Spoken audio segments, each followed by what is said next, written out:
ከየትኛውም አረብ ሀገራት ስትሰሩ ቆይታችሁ ወደ ኢትዮጵያ ለመውረድ ፈልጋችሁ ግን ሪፖርት ላይ እንዳይዙኝ ወደ ኢትዮጵያ ምን ይዤ እወርዳለሁ፣ ምን ያክል ሻንጣ፣ ምን ያክል ስልክ መያዝ ይቻላል፣ ምን ሲዘን ብንሄድ ኢትዮጵያ ሲጠቅመናል። ውድ እህቶቼ ነው ይሄ ቪዲዮ ለእናንተ ነው። ሰላም ጤና ይስጥልኝ። ውድና የተከበራችሁ የመቅዲ ዩቲዩብ ቻናል ተከታታዮች ያላችሁበት ሰላማችሁ ይብዛ። ዛሬም እንደተለመደው በአዲስ ቪዲዮ መጥቻለሁ።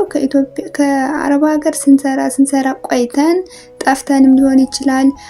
ኮንትራት ቤትም 4-5 ሆነ 2 አመት ስንሰራ ቆይተን ነገር ግን ወደ ኢትዮጵያ ለመውረድ ፈልገን ሪፖርት ላይ እንዳይዙን፣ ሪፖርት ላይ አደጋ እንዳያጋጥመን፣ ሄድነ ብለን እንዳንመለስ ምን አይነት ስልክ መያዝ አለብን፣ ምን ያክል ሻንጣስ ብንይዝ ኢትዮጵያ ተፈቃጅ ነው ምናምን ብላችሁ ብዙ እህቶች በውስጥ መስመር እየጠየቃችሁ ነው እና ስለዚህ ዛሬ ጠቅለል አድርጌ እመልስላችኋለሁ።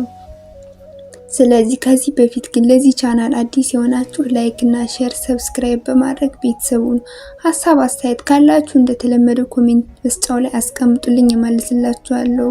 ስለዚህ ከአረብ ሀገር ስንሰራ ቆይተን ወደ ኢትዮጵያ ለመውረድ የሚያስፈልግን ሻንጣ መያዝ፣ ስልክ መያዝ፣ የተለያዩ ነገሮች ለቤተሰብ መያዝ የምንፈልጋቸው ነገሮች አሉ። ግን እንዴት አድርገን እንደምንይዘው ብዙዎቻችን አናቅም። ስለዚህ የመጀመሪያው ምን ያክል ሻንጣ እንይዛለን ላላችሁኝ፣ 2 ሻንጣ ትላልቅ 23 ኪሎ በውስጥ ማስገባት ያለባችሁ ነገር ራሳችሁ ታውቃላችሁ፣ የሚጠቅማችሁ ልብስ ማለት ነው። እና 23 ኪሎ ሻንጣ፣ በእጃችሁ ደግሞ 7 ኪሎ፣ ያው 7 ኪሎ ይባላል። ነገር ግን እስከ 10 ኪሎ መያዝ ትችላላችሁ። ብትችሉ ከዛ ካላችሁበት ቤት ወደ ሀገራችሁ ለመግባት ስትፈልጉ በየቤቱ ሚዛን አለ፣ የሻንጣ ሚዛን። እነሱ ወደ ተለያየ ሀገር መሳፈር በሚፈልጉበት ጊዜ ልብሳቸው አግድሞ እንዳይወድቅ ምናምን ብለው ሁሌም ከቤታቸው መዝነው ነው የሚወስዱት። ስለዚህ ከቤት ውስጥ የሆነ የሻንጣ ሚዛን ስላለ መናገር አለባችሁ። ሻንጣዬን መመዘን ፈልጋለሁኝ ብላችሁ ከዛው ከዛው ሊኖር ይችላል።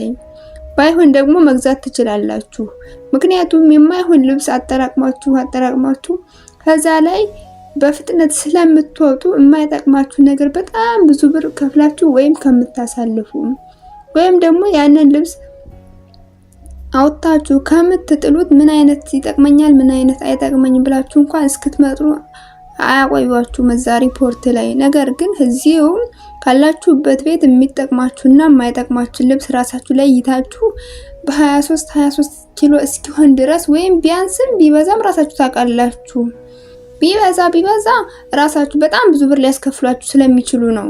ነገር ግን ከዛ ሁሉ ነገር እናንተው 23 ኪሎ በዚህ አድርጋችሁ ሻንጣ እዛው ኪሎ አለ የሻንጣ ኪሎ በዛ ከመዘናችሁት በኋላ ምንም ነገር አያሰጋችሁም። ስለዚህ በዚህ 23 ኪሎ ሻንጣ፣ ሁለተኛ ደግሞ በእጃችሁ 7 ኪሎ ይባላል። ግን እስከ 10 ኪሎ ባለው ብትይዙም ጉዳት የለውም፣ ተቀባይነት አለው። እሺ ሁለተኛ ደግሞ ምን ያክል ስልክ ይያዛል አላችሁኝ? 4 ስልክ መያዝ ይቻላል። 4 ስልክ ስትይዙ ግን ማድረግ ያለባችሁ ከፖርሳችሁ በጣም እንደማይታይ አድርጋችሁ በጣም በድብቅ ምስጢር ብታደርጉት ለእናንተ ተመራጭ ነው። ሲቀጥል ደግሞ የነበረውን ስልክ ስትጠቀሙበት የነበረውን ስልክ አስቀምጣችሁ በሁለተኛ የገዛችሁትን ስልክ በእጃችሁ ብትይዙት አንዱን። ሲቀጥል ደግሞ እስከ 4 መያዝ ከፈለጋችሁ ይሄ እስከነ ኮፈኑ ባትይዙት ተመራጭ ነው። ሁሌም ስትጠቀሙት የነበረ ስልክ የሆነ ዶክሜንት የሆነ አስፈላጊ መረጃ እንዳለው አድርጋችሁ የሆነ ስትጠቀሙበት የነበረውን አይነት ብታስመስሉት። ገብቷችኋል አይደለ? ይሄ ልክ ወረቀቱ እንዳለ ሁሉ ነገር ጥላችሁ ኖርማል ስልክ በእጃችሁ መያዝ እሱን ችግር የለውም። እንደዚህ ካደረጋችሁት ያን ያክል እንኳን የጥያቄ ጫና አያደርጉባችሁም። አንደኛ ስትጠቀሙበት የነበረው ነው የሚመስላቸው፣ ሁለተኛ እናንተ ደግሞ የምትሰጉበት ምንም አይነት ነገር የለም። ሲቀጥል ደግሞ ምን አይነት ልብስ ይለበሳል ላላችሁ እንዲህ ቱታ ምናምን ነገር ብትለብሱት ተመራጭ ነው አለ አይደል? ይሄ ለብርድ ምናምን የምንጠቀመው አይነት ያን ከተለበሳችሁ ሪፖርት በስነ ስርዓት ያሳልፏችኋል። ምክንያቱም ያ ቱታ ነገር እንደዚህ ኖርማል ነው፣ ምንም የሚይዝ ነው ነገር የለም፣ ብረት ነገር ምናምን ነገር ወደ ውስጥ ስለማያስገባ ወይም ስለሌለው እንደዚህ ኖርማል ነገር ስለሆነ ቱታ ብትለብሱ ለእናንተ ተመራጭ ነው። ምን አይነት ጫማ ላላችሁ ደግሞ ይሄ ክፍት ጫማ አለ አይደል? የሆነ ክፍት ጫማ ብትጠቀሙ ለእናንተ ተመራጭ ነው። እንደዚህ ወይም ኳስ ጫማ፣ ሽፍን ጫማ ምናምን ከመጠቀም ይልቅ እንደዚህ ክፍት ጫማ ከተጠቀማችሁ አውልቁ፣ ስቀሉ ምናምን ማለት ስለሌለው ለእናንተ ቀለል ያለ ነገር ሊሆንላችሁ ይችላል። መልበስ ከፈለጋችሁ የመልበስ ፍላጎት ካላችሁ ያ ሁሉን ነገር ብዙ አይነት ሪፖርት እንዳለፋችሁ ታይ መልበስ ትችላላችሁ። ነገር ግን ከዛ ሁሉ ይሄን ባታደርጉ ጥሩ ነው። እንደዚህ ሽፍን ጫማ ይሄ ሄል ያለው ጫማ ምናምን ባትለብሱ ለእናንተ አሪፍ ነው። ስለዚህ ወደ ከሰው ሀገር ቆይታችሁ ወደ ኢትዮጵያ መውረድ ፈልጋችሁ ለሰው እንኳን ይሄን ቀን እመጣለሁ ምናምን ብላችሁ ከዛ ላይ ሪፖርት መንገዳችሁ ላይ የሆነ እንቅፋት ምናምን ሲያገኝ በጣም ነው የሚያስጠላው። ስለዚህ ጠቅለል አድርጋችሁ ያሁን ያልኳችሁን በስነ ስርዓት ከተገበራችሁ በጣም ጥሩ ነው። ሲቀጥል ደግሞ ምን ነገር ከትንሽ ሻንጣ ምናምን መያዝ ከፈለጋችሁ ከፖርሳችሁ ምናምን ይሄ ምላጭ ምናምን ልክ እንደዚህ አይነት ይሄን ቪዲዮ ተመልከቱት። ለአዲስ ተጓዦች እንዲሁም ከተጓዛችሁ ቆየት ላላችሁ ሰዎች በጉዞ ወቅት የሚያስፈልጉንን ዶክመንት መያዝ የምንችለውን የሻንጣ ኪሎ መጠን እንዲሁም ሌሎች በጣም ጠቃሚ ነገሮችን ነግራችኋለሁ። በመጀመሪያ በኢትዮጵያ አየር መንገድ የምትጓዙ ከሆነ 2 ትላልቅ ሻንጣ 23 ኪሎ፣ አንድ ፎሎሚ እስከ 7 አንዳንዴ ደግሞ እስከ 8 ቶለሬት የሚያደርጋሉ እና አንድ የጀርባ ቦርሳ ወይም ደግሞ የጎን ቦርሳ መያዝ ይቻላል። አንደኛ ፎሎሚ ትንሽ ሻንጣችን አውሮፕላን ውስጥ የሚገባው ውስጡ ስለታማ ነገሮችን እንደ መቀስ ምላጭ መያዝ አይቻልም። ሁለተኛ ከ100 ኤምኤል በላይ ፈሳሽ ነገሮችን መያዝ አይቻልም። እንደኔ ሀሳብ ደግሞ በኤክስሬ ማሽን እስካን ተደርጎ ስለሚያልፍ ውስጡ ለየት ያለ ነገር መስሎ ከታያቸው ስለሚያስፈትሻችሁ ስለምትጉላሉ እንደ ሎሽን፣ ብረታማ ነገሮችን፣ ሹል ነገሮችን፣ ጸጉር ጌጥ፣ ብረት የሆኑትን ቶን የመሳሰሉትን ወዘተ በትልቁ ሻንጣ ብትከቱ መክራችኋለሁ። ለእናንተም ለራሳችሁም እንዳትጉላሉ። ሶስተኛ ክፍት ጫማ እንድታደርጉ መክራችኋለሁ። ወንዶች ደግሞ ብዙ ለማውለቅና ለማድረግ የማያስቸግራችሁን ቀለል ያለ ስኒከር ብታደርጉ ጥሩ ነው። አራተኛ ለደህንነታችሁ ስትሉ ሻንጣችሁን ቆልፉ። ለእቃው ብቻ ሳይሆን ለሁለታችሁም ደህንነት፣ ለሻንጣውም ለእናንተም ደህንነት።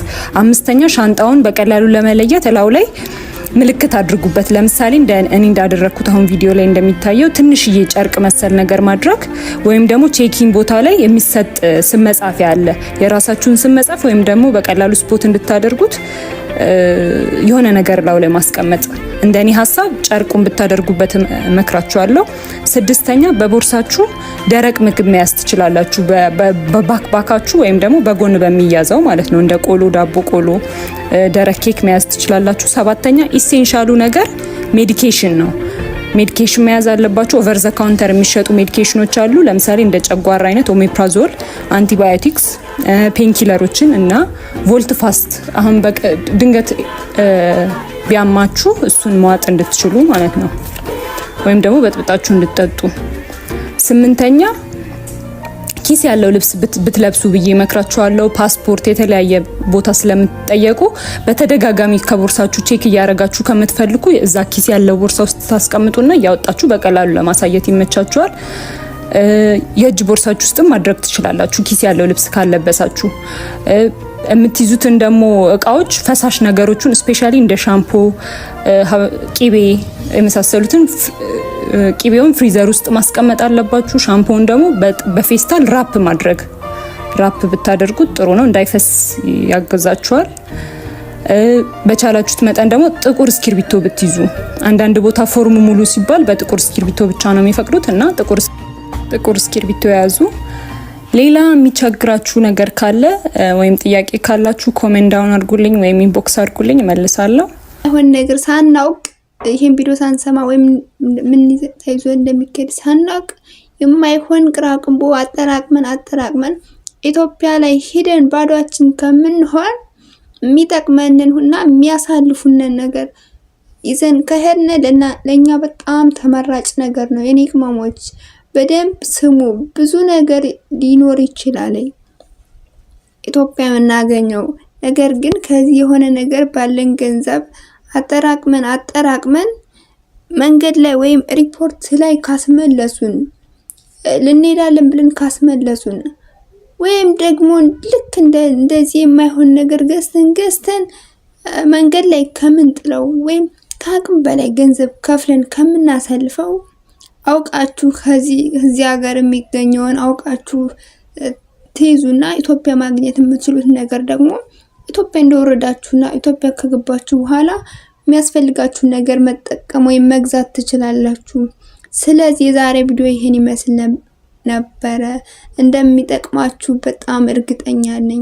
ለእህት ወንድሞቻችሁ ሼር አድርጉላቸው።